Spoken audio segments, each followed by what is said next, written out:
Sasa tunachowaletea na hiki kina mazuri makubwa sana, na kuna marekebisho kidogo ambayo imebidi yaweze kufanyika, na hili ni hitaji pia la watu wengi sana zaidi kuweza kuiona hiyo kazi. At the same time pia na wale ambao pia tunaweza kuzungumza, nchi pia nao ina viongozi wengi sana, pia nao wameweza kuomba kwamba wanahitaji kuweza kuliona, kwa sababu ndio linamhusu kila mmoja, especially katika hizo sehemu zao ambazo zimeonekana.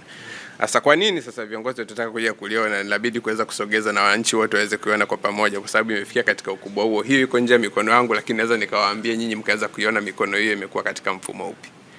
Kitu ambacho tumetengeneza ndio hii unaiona kwenye bana yetu hapa nyuma, ndio jina la project nzima, inaitwa Tanzania ya Samia.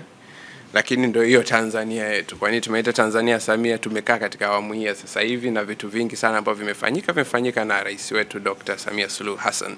Na katika kuweza kuzionyesha hizo nuru za Tanzania, kuweza kuonyesha hivyo vitu vitamu vya Tanzania, hiyo Tanzania yetu ni ipi, imebidi tuweze kuanza na episode ya kwanza. Tanzania ni kubwa sana, ina vitu vingi sana vya kuweza kuvionyesha.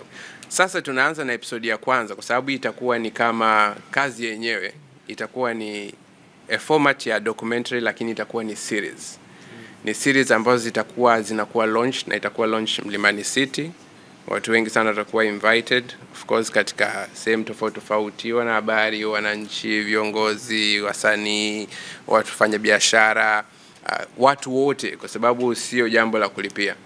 Na ni kitu ambacho kitatengenezwa katika format nyingi, watu wengi sana waweze kukipata katika sehemu tofauti. Kwa hiyo inaanza ya kwanza itakuwa ni Mlimani City, ambayo itakuwa ni tarehe 23. Kuhusiana swala la muda na kila kitu vitakuja kutolewa taarifa. So hicho kitu kinaenda kuanzia na Dar es Salaam. Kwa hiyo tunaanza na episode ya kwanza ya Dar es Salaam, kwa naamini Wazaramo ndio itakuwa siku ya shangwe sana kwao, kuweza kuona jiji la Dar es Salaam limefanywaje, limefanya nini, kuna kitu gani ambacho kimefanyika. Tunaongelea numbers, tunaongea vitu vilivyojengwa, tunaongea vitu gani. Unawezaje ukatengeneza hivi vitu vyote vikaja kukaa katika package ambayo ukasema mwanangu hii kitu kweli imekaa exciting. Mnaijua Dar es Salaam yenyewe imekaa vipi, ni kitu gani ambacho kinafanyika, inakuaje, hii ndio inakuja kukaa kama kuweza kuinadi na kuitangaza ni vitu gani ambavyo vimefanyika.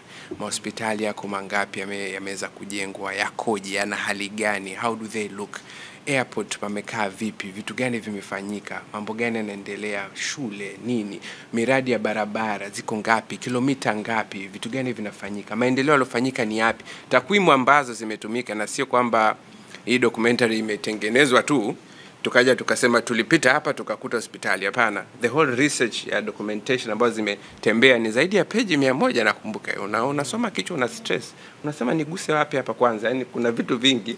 Kwa hiyo hivyo vitu vyote ndio tunakuja kuvionyesha tarehe 23, na hii imeanzia Dar es Salaam. Tutatoka hapo tutatembea Tanzania nzima, na natakiwa iweze kuonyeshwa katika taswira ambayo kiukweli sisi ndio muda wetu wa kuweza kusema tutawale ile nguvu ya image yetu sisi.